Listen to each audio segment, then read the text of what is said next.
Oya ndugu yangu, na kuona umesizi, unaonekana moyoni una majozo ya kipisi. Inakuwaje? Fresh ndugu yangu.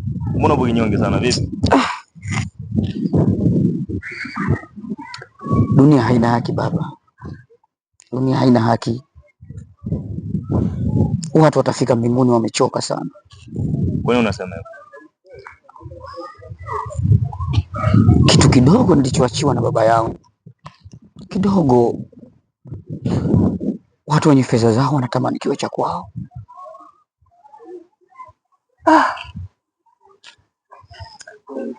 Ni kitu gani unaweza kuniambia? Ndugu yangu Cheusi, eka moja yangu ya shamba la miogo, kweli mzee Huseni wa kung'ang'ania, mwenye eka 100 kutaka na eka yangu moja tu. Unajua siku zote matajiri ndivyo walivyo, huwatesa maskini ili waweze kufaidi. Mwenye kidogo, hicho kidogo kitaweza kuondolewa, lakini mwenye kingi huongezewa. Pole sana ndugu yangu. Kwa hiyo msemo wa Yesu umetimia, si ndio?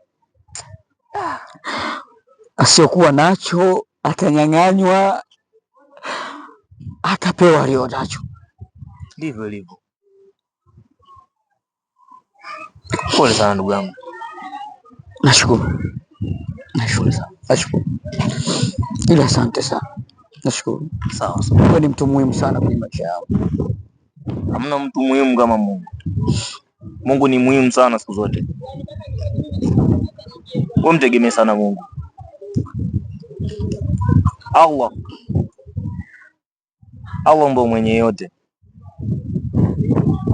Sasa na ndugu yangu Fisi, mimi niko naenda ofisini hapo. Vipi, tunaweza tukaongozana hata tuka fresh mind?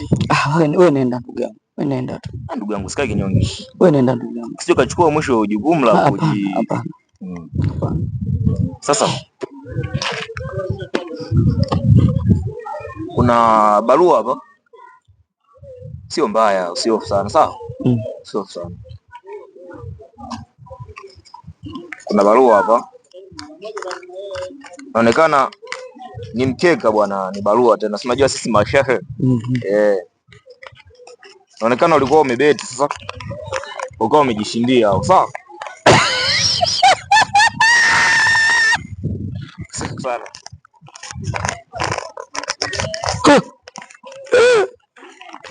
Asante. Mungu ajaniacha. Mungu ajaniacha.